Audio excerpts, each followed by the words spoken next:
കർത്താവിനാൽ അനുഗ്രഹിക്കപ്പെട്ടവരെ, നോമ്പിലെ 5-ാം ഞായറാഴ്ച 18 സംവത്സരമായി കൂന് ബാധിച്ചിരിക്കുന്ന ഒരു സ്ത്രീക്ക് യേശുക്രിസ്തു സൗഖ്യം നൽകുകയാണ്.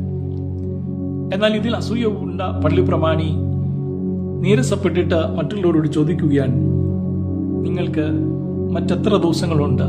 6 ദിവസം വേറെ ഉണ്ടല്ലോ, അന്ന് വന്ന് സൗഖ്യം പ്രാപിച്ചുകൊള്ളുവീൻ.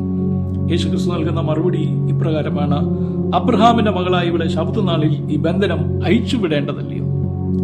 നമ്മുടെ ആരാധനാ രീതിയും ജീവിതവും നമ്മുടെ ഭക്തിയും നമ്മുടെ നോമ്പും നമസ്കാരങ്ങളും ഒക്കെ മറ്റുള്ളവർക്ക് ബന്ധനത്തിൽ നിന്ന് വിടുതൽ കൊടുക്കുന്നില്ല എങ്കിൽ, മറ്റുള്ളവരുടെ ഉന്നമനത്തിൽ സന്തോഷിക്കുന്നില്ല എങ്കിൽ, മറ്റുള്ളവരുടെ നേട്ടത്തിൽ അത് ആഹ്ലാദിക്കുന്നില്ല എങ്കിൽ അത് കപടഭക്തിയാണെന്ന് യേശുക്രിസ്തു ഉറപ്പിച്ചു പറയുകയാണ്.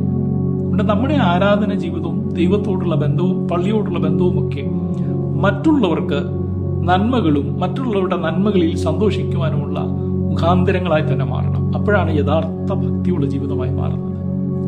ജീവിതത്തിൽ നാം ദേവാലയത്തിൽ പോവുകയും ആരാധിക്കുകയും പ്രാർത്ഥിക്കുകയും ഒക്കെ ചെയ്യുമ്പോഴും ജീവിതം വളഞ്ഞു പോയിക്കൊണ്ടിരിക്കുകയാണ് എന്ന് തോന്നുന്നുണ്ടെങ്കിലും, ജീവിതം മുൻപോട്ട് പോകുന്നില്ല എന്ന് നമുക്ക് തന്നെ തോന്നുന്നുണ്ടെങ്കിലും, ഈ കുനിയായ സ്ത്രീ നമ്മെ പഠിപ്പിക്കുകയാണ് ദൈവത്തോടുള്ള ബന്ധം, ദേവാലയവുമായിട്ടുള്ള ബന്ധം വിടാതെ കാത്തു സൂക്ഷിക്കുക. ദൈവം നമ്മുടെ ജീവിതങ്ങളെ കാണുകയും അറിയുകയും ചെയ്യുന്ന ദൈവമാണ്. കേൾക്കുവാൻ കഴിയാതെ വണ്ണം ചെവി മന്ദമായി പോയിട്ടില്ല എന്നും, രക്ഷിക്കുവാൻ കഴിയാതെ വണ്ണം കൈ കുറുകിപ്പോയിട്ടില്ല എന്നും അരുളി ചെയ്തിട്ടുള്ള ഒരു ദൈവമാണ് നമ്മുടേത്. ഈ സ്ത്രീ നമുക്ക് ഒരു പ്രതീക്ഷ നൽകുകയാണ്.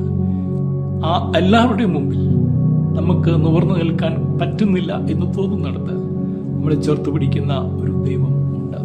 ആ ദൈവം എല്ലാ ബന്ധനങ്ങളിലും നമുക്ക് വിടുതൽ നൽകും. ഈ ദൈവം നമ്മെ പഠിപ്പിക്കുകയാണ് നമ്മുടെ ആരാധന ജീവിതവും നമ്മുടെ നോമ്പ് നമസ്കാരങ്ങളും നമ്മുടെ ഭക്തിയുമൊക്കെ യഥാർത്ഥത്തിലുള്ളതായി മാറണമെന്ന്. ദൈവം അനുഗ്രഹിക്കും.